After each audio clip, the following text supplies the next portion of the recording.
South ఇండియాలోని అతి తక్కువ ధరలకి రత్నాలనందించే ఏకైక సంస్థ 6JVR.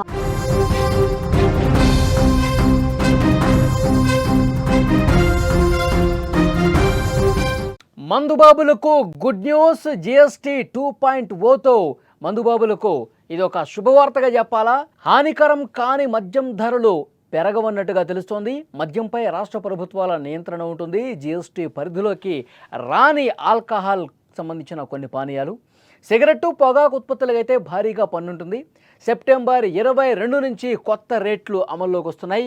హానికర వస్తువులు ఏవైతే ఉన్నాయో, ఎక్కువ ఆల్కహాల్ పర్సంటేజ్ ఏవైతే ఉందో వాటికి మాత్రం 40% పన్ను స్లాబ్ ఉంటుంది. ప్యాకేజింగ్, రవాణాకు మాత్రం జిఎస్టీ అమలు చేస్తారు. కేంద్ర ప్రభుత్వం చేపట్టిన జిఎస్టీ 2.0 సంస్కరణలు దేశవ్యాప్తంగా అనేక మార్పులకు శ్రీకారం చుట్టబోతున్నాయి.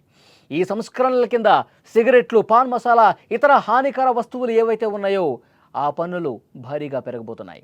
అయితే ఈ మార్పులు జరుగుతున్నటువంటి నేపథ్యంలో మద్యం ధరలు పెరుగుతాయా అని చాలామందిలో డౌట్స్ అయితే ఉన్నాయి. కానీ ఆల్కహాల్ ప్రియులకు ఇదొక శుభవార్తగా తెలుస్తోంది. ఎందుకంటే జిఎస్టీ 2.0తో ఆ ప్రభావం అనేది మద్యం ధరల మీద ఉండదని ప్రభుత్వం చాలా స్పష్టంగా చెప్పింది. చాలా వాటికి ఈ రేట్లు హెచ్చుతగ్గులు ఉన్నప్పటికీ కూడా మద్యం మీద మాత్రం ఆ ప్రభావం కనిపించట్లేదు.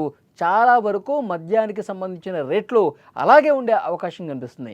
మరీ హానికరమైనటువంటి మద్యం ఏదైతే ఉందో, ప్రజలకు ఇబ్బందికరమైనటువంటి పరిస్థితులు తీసుకొచ్చేటువంటి వస్తువులు ఏవైతే ఉన్నాయో వాటికి 40% స్లాబులు విధించినటువంటి పరిస్థితి.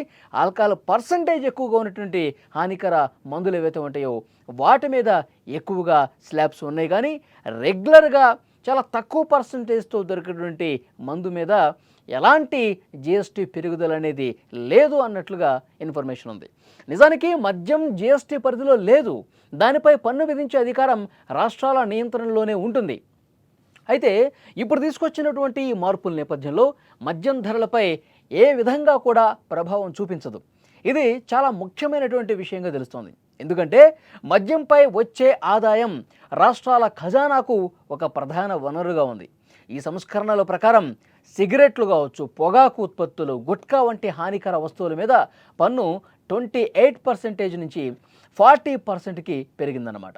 ప్రజలు ఈ ఉత్పత్తులను వినియోగించకుండా నిరుత్సాహపరచడం కోసం ప్రభుత్వం ఈ నిర్ణయం తీసుకుంది. అందుకే 28 నుంచి ఏకంగా 40%లో ఆ హానికర ఉత్పత్తుల్ని పెట్టినటువంటి పరిస్థితి ఉంది.